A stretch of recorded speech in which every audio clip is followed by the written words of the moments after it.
Yes. So this is Rock Behind the Roll number 2 for 2021. 2 consecutive weeks in a row. Going well, are we, Mum? Hellish. Hellish. Bloody hell. Welsh pool saying. That's a Welsh pool one. It is a Welsh pool one. What was really good is Mum threw it out there for you guys to give her a bit of content to work on last week. And in all fairness, you did. I've actually had to take notes and everything this time round. We got lots of questions. So thank you for that. So this week, I'm just going to put your questions to the good lady herself, and you're going to answer them. Simple as that, yeah? Yeah. Yeah. You ready? Yeah, chirpy. Chirpy. Here we go. So, Evie Page and Selena Turner both commented on the song Mandolin, that Ronnie had a part in writing that song. Well, as it happens, it's quite an interesting story. We like that. Cracking. We love it. Mandolin Wind. Mandolin Wind, sorry. Recorded and put out by Rod. Yeah. Was in fact Ronnie's song. Ooh. And after they went on their break after the 10-week American tour, yeah, Ronnie called it Rosie. And as we were travelling around Ireland and singing in pubs and whatnot, it was one of our old favourites. Okay. It was great. And then, of course, when we got back and he went back in the studio, it transpired that Rod had sort of, well, appropriated it and put other lyrics clearly to it. Uh-oh. And it became Mandolin Wind. Right. And Ronnie didn't even get a nod. And it was one of the reasons that Ronnie could never really forgive him, because it was beyond plagiarism. It was. Yeah. But he always got on with him, but he never forgave him for that. So do you think that was the nail in the coffin then, as far as his thought process with leaving? It definitely was a big nail. It definitely was. That dog's farted again. Oh, bloody thing. Do we want to light that super... Jesus, that's got depth. Will you? Bloody hell, Ruin dog. the No, line bike. of fire. No, we'll battle through it, Mum. We'll battle through Come it. on. We might sort of have breathing problems. Jesus Christ, right. Shame you don't smoke, really. Bloody- Mind you, I wouldn't. It's probably Bloody- explosive. That'll kill COVID, that bloody fart. Well done, Pooch. Right. Oof. Well, that's a nice juicy story we've done there. Well done, Selena and Eve. We got something there. We've got Campervan Fanatic Martin. Nice reference to you on stepping and a reeling. Well, that was written about the wedding, and the actual track on the album was a live recording of stepping and reeling. Yeah. But yeah, that mentioned me in it. I think it is get your skinny arse out here, Kate.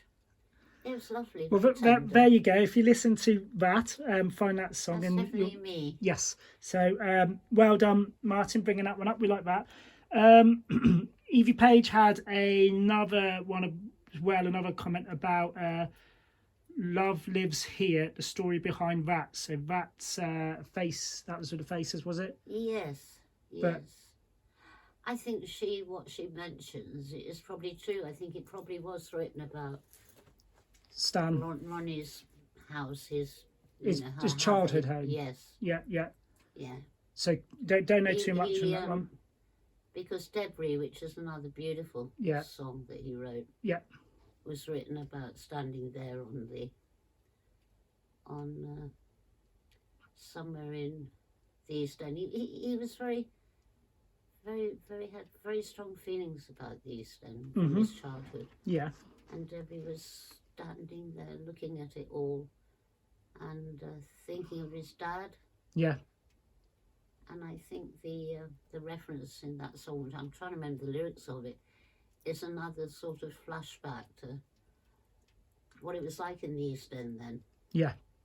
I think in the song it mentions old rags and lumber. Yeah, okay. So and, just beautifully sums it up, because that would have been, and he was a child, that would have been the 50s. Yeah, so for him... So a lot of bomb damage was still evident. Yeah, a nostalgic piece for him. Yes, and he had this sort of nostalgia of although he never actually wanted to go back and ever live there again, but he was nostalgic for how it felt then to him as a child.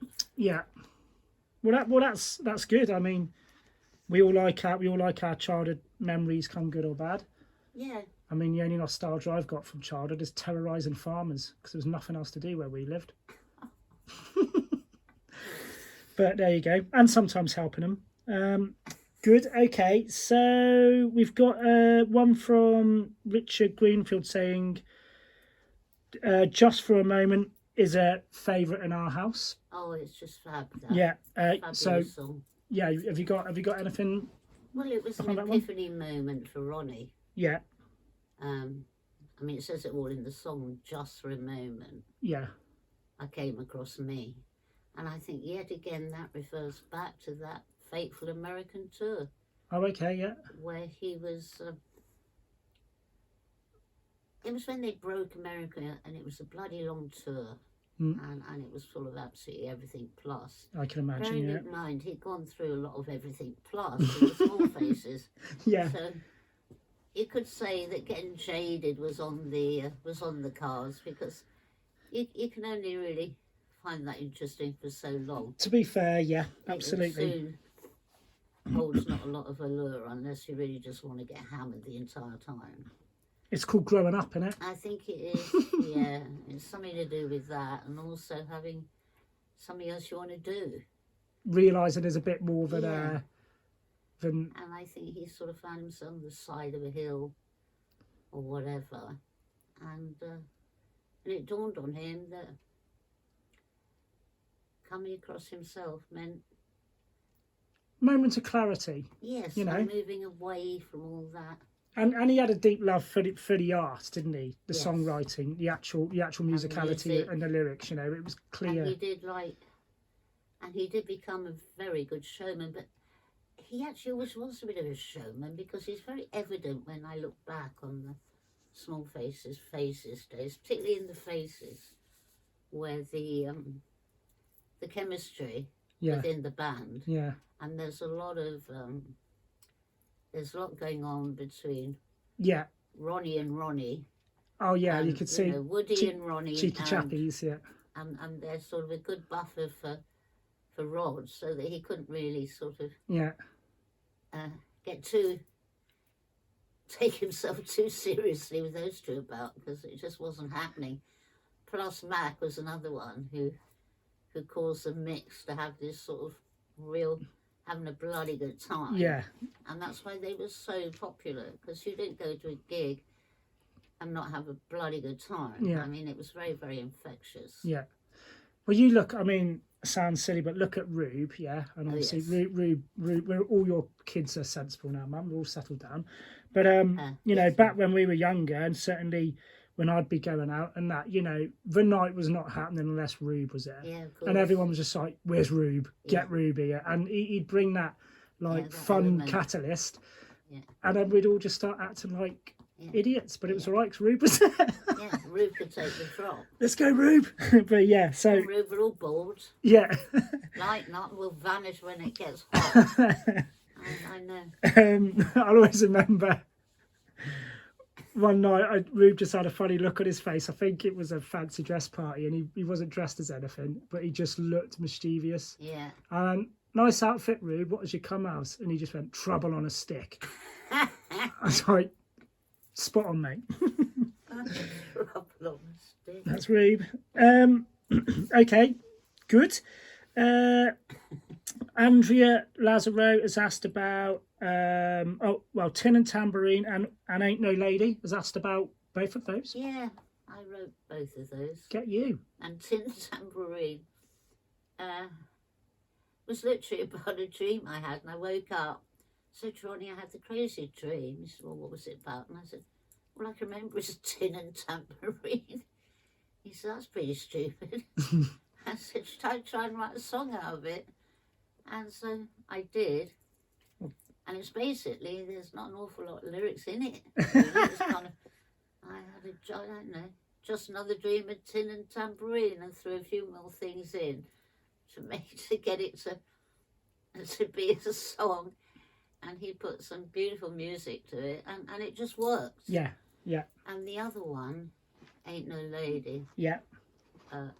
Was I was trying to write a rock and roll song for Ronnie and the Boys, and taking from a male perspective of a woman, I think was my idea. You were trying to be a bloke? Well, it was, I don't know, it was me writing about what I thought men thought. blokes were thinking, and then somewhere along that... You shouldn't go there, Mum, it's a dark place. That's why it turned out. You'll have to listen to it now you've got that inside info. Yeah, well, this is it, because even I'm listening to these myself. songs after these conversations. And I remember some interviewers saying, I thought that was such a, I can't believe that you actually wrote that, Kate. That should have been Ronnie. And I said, well, it was me being Ronnie. And then Ronnie was going, no, it fucking wasn't. And either way, it was, I don't know, it was my first foray into trying to create some sort of rock and roll theme rather than just doing these other sort of songs. Well, there you go. That gives it. Whimsical ones. That's going to make it a more interesting song to listen to, though, isn't it? Now, like I'll give that a listen later when I'm home. You might learn things about me you don't want to know. Oh, that's a good point, actually. Do I want to listen? Do I want to listen to it? Yeah, I can't remember it very well, but I don't think it's anything too terrible. It's a bit like a diary, isn't it? It's a songwriting business. Well, yeah, you've got to get your inspiration and influences from somewhere. I mean, I'm glad I've never wrote a song. Oh, yeah. I wish you would. Would be funny. No, never. I'm a closed book. So we also had a couple of nice mentions which I wanted to put in there. Victoria Robson and Mad Aggie. That's a good name, isn't it? Yeah. You like that? They both basically just said they're really enjoying the podcast and it's making them smile at a time when the world is pretty shit, which I think is nice, because that is lovely. Mine and your MO with this was nice things, positive things, good stories. Silly things, stuff which people enjoy listening to. Better, because silly is grand. So we were quite pleased to, I was quite pleased to see that. And then also, Joe Turner put a mention on this, and they just discovered Roddy Lane's music. Oh, jolly good. And mentioned a lot of the songs like Debris, How Come and everything, Ooh La La, and just saying, only recently discovered it, but really enjoying it, and it makes me smile. And quite a common theme with a lot of people who comment on here is that, the music makes them feel good. Yeah, and let's be honest, that's what music's meant to do. Music's so powerful. Isn't it? So, I mean, words can fail you, but music doesn't. Yes. Oh, God, get you, Mum. There's a quote there. I'm coining that. So I'm not going to say we're all in this together, because that's a load of old soot anyway. Soot. Particularly coming from people that are absolutely loaded in Barbados. Oh, yeah, we're all in this together. You what? Hey, are you going on a rant now? So things that have lost the meaning, that's all. Yeah, no. There'll be words now that... Yes. I mean, social distance is definitely one that... That's going out the window straight away. And then another comment we had, and I know I try to encourage people to feed in through YouTube, and that's how you get your mentions. But there was one comment I saw on Mum's Facebook profile when I was scanning it the other day, which was from Amy Nichols, and it was just about she loves the sound of Annie. So Annie is obviously who we mentioned in the last podcast.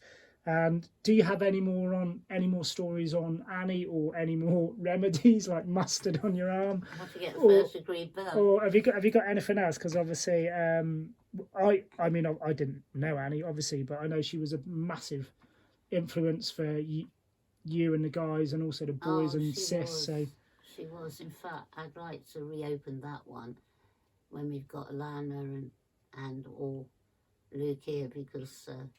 Their stories of BAs, because she was that picture book in their lives. You know, she really was that person. Oh, she had great. She had some great cures. I mean, I know one that I can put out there, which won't cause any damage. Okay. Yes. I think I was a guinea pig. No scarring. Yeah. But. Ivy leaves in your shoes for aching feet. Ivy leaves in your shoes for aching feet? Yeah. bear that one in mind. That really works. Have you practiced that, have you? Oh, yeah. Yeah, it's All good right. for aching feet. Yeah. Don't work so well with sandals. Well, here we go. This is turning into more than just a podcast now. We've got a bit of witch doctory on the go. Yeah, I don't like to give away too many secrets, so. No. Just those sort of secrets. Okay, good. All right. Well, look. Never burn black candles. Well, yeah, yeah. And remember last time, Lily's on your birthday as well. We don't do that. Good. Okay. Well, what we'll do then is for any more on Annie, we will try and rope in Sis Definitely, we've got to do more. or Luke at some point, and they'll obviously hear this, so they can start thinking about it. Annie didn't beginning end at Fishville. She carried on in my life. Yeah. Just before the California. Yeah. Yeah, she was with us in the cottage in the hills. What was it called? Stonehouse. She was with us there. Yeah. And then just as I thought I could get her to live with me, she up and bloody died. Oh, bless. I was heartbroken. But she must have been 90-something Oh, then. really? Oh, bloody hell. She had a good innings. Oh, God, yeah. But she was made to last. Yeah, built to I mean, last. there was, made to measure. Like they used to be. Yeah. Just a one-off. Yeah. And he was just fab. Well, obviously she must have been pretty inspiring, because you look yeah. at the song which has been written about her and dedicated to her, and look at the people who wrote it. I mean, know, that's a pretty big deal, isn't it? And she was ever so naughty. She really was. Oh well, we'll have to get some more out of Sis on that, and then that'll be good. Okay, that's pretty good. Is there anything else you'd like to add to any of that, Mum? Or obviously last week you put it to people listening to give you questions or content. That's worked a bloody treat. Has really. Isn't it? Is there anything you want to add, or? Hang on a minute. Oh, it's all going wrong. And again. Oh. Red. You all right? I think this bit. Nothing. That was just start squeaking in a minute. Oh dear. Blame it on the damn bloody door. Okay, well let's just put it out there then. As you can see, if you've got any questions at all, just drop them on the channel. This is what we're doing. We can't guarantee getting a podcast out every week at the moment, but we're certainly trying. Yeah, it depends where you are. Yeah, exactly. So if you're called away, then we have to forego that. But if we get on a real good run, we record a couple of weeks worth, can't we? Yeah, and we'll go from there. So we will leave it at that. I think that should be grand.